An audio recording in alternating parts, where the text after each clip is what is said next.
Bonjour à tous et bienvenue sur Brief Me TV, le JT d'info en 3 minutes chrono proposé par les étudiants de l'EFJ. Pour la première manifestation du quinquennat Macron contre la réforme du Code du travail, on est parti à la rencontre de ceux que le président aurait qualifiés de feignants. Pour notre rubrique, c'est leur avis. On rembobine la semaine de l'ouragan Irma. Beaucoup de fake news sont apparus, des détenus qui s'évadent, des billets d'avion au prix excessif. On fait le point sur toutes ces intox. Hier, l'ONU a adopté à l'unanimité des sanctions financières contre la Corée du Nord après des négociations avec la Chine. On vous explique pourquoi cette dernière est une alliée du régime de Pyongyang. Vous êtes prêts? C'est parti! Ici, il n'y a que deux personnes qui sont concernées, M. Fillon et Mme Le Pen. Bonjour à tous, on se trouve aujourd'hui à la manifestation contre la réforme du Code du travail.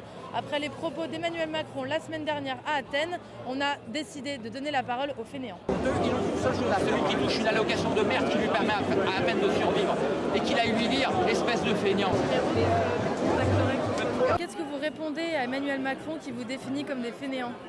Donc c'est une provocation supplémentaire pour les salariés de ce pays, en sachant qu'aujourd'hui, toutes les personnes qui travaillent, quelle que soit la charge de travail, produisent une richesse. À partir de ce moment-là, c'est difficile d'insulter les salariés, de les traiter de feignants. Encore une énième manifestation, pensez-vous un jour arriver à faire entendre votre voix? Moi, je suis assez optimiste.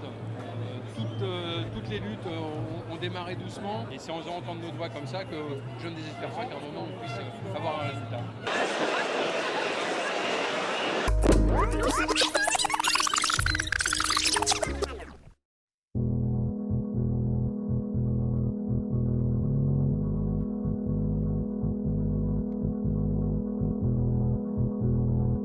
Regardez du côté hollandais. Il n'y a pas d'émeute, il n'y a pas de pillage. Les mesures anticipatrices ont été prises.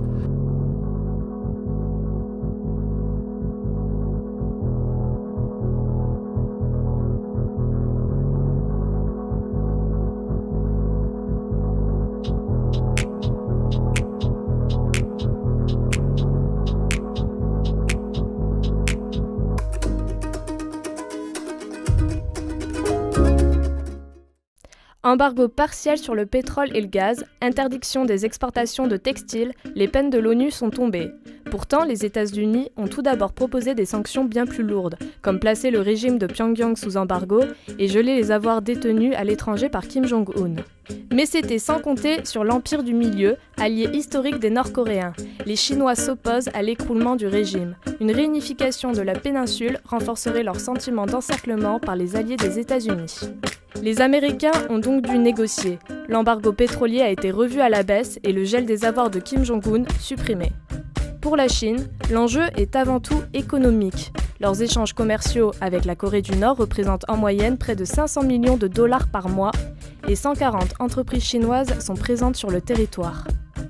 Malgré la réduction des sanctions, le régime de Pyongyang ne baisse pas la garde. Il a averti hier les États-Unis qu'il leur infligerait la plus grande des souffrances s'ils continuaient à durcir leurs peines. On se retrouve demain pour un nouveau JT en 3 minutes chrono.